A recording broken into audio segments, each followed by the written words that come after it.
Superannuation is every Australian's most important investment. The decisions you make now can have a large impact on when you can afford to retire and the lifestyle you'll enjoy when you do. There are so many companies to pick from for your super, but did you know that you can also manage it yourself? Edge Financial Services can help you take control of your super and plan for retirement with a self-managed super fund. There are many different ways for you to invest in your future. To find out more about investment strategies that will give you the edge in retirement, visit edge.net.au today.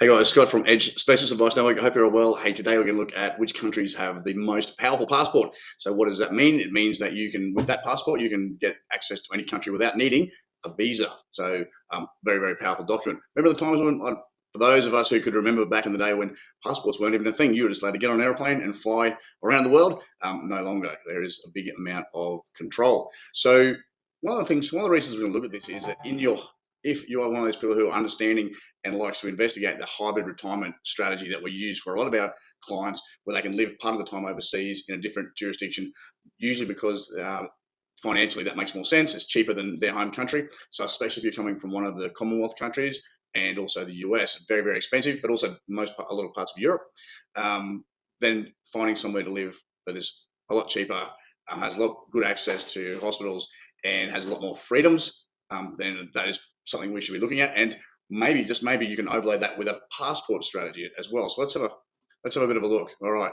most powerful passports in 2025, so very current. You're looking at Singapore going on there. Look, you're not going to become a citizen of Singapore or Japan, South Korea. These guys aren't letting you in, right? Interesting in those. So look at the strength of all these passports. Most of these are what you would call G7, Western world, Five Eyes.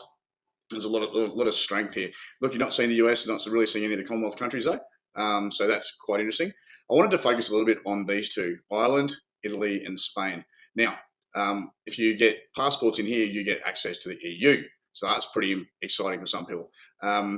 With Ireland, if you became a resident, and one of the reasons we're also looking at these is they have a pathway citizenship by investment. So depending on if you make a big financial contribution to the country, or if you invest in a business or even buy real estate, you may qualify to have a residency for say 5 years, maybe even 10 years.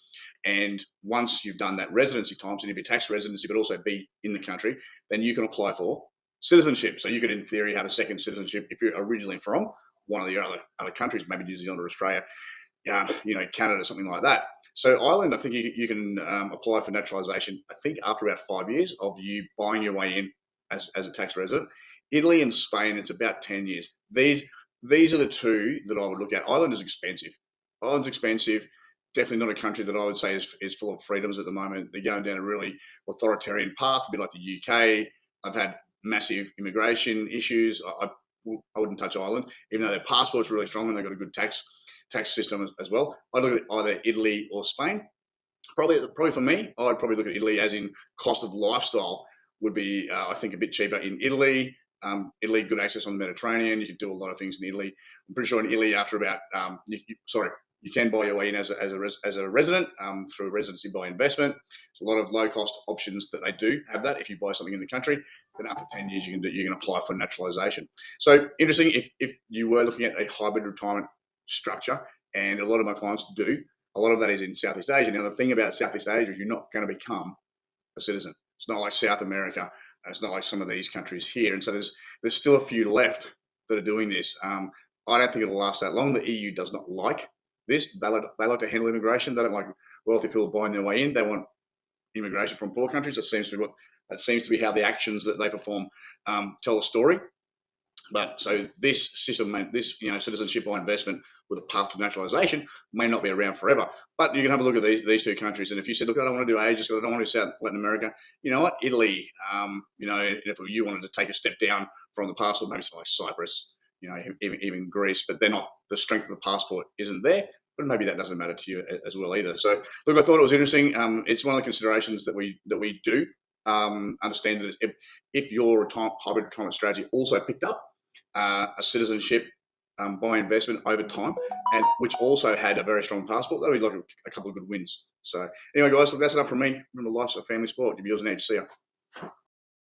John's home-based tradie business has outgrown his garage. With work starting to pick up, John wants to take on an apprentice, upgrade the work ute and move to an industrial shed. It was hard for John to get a loan because he has inconsistent income.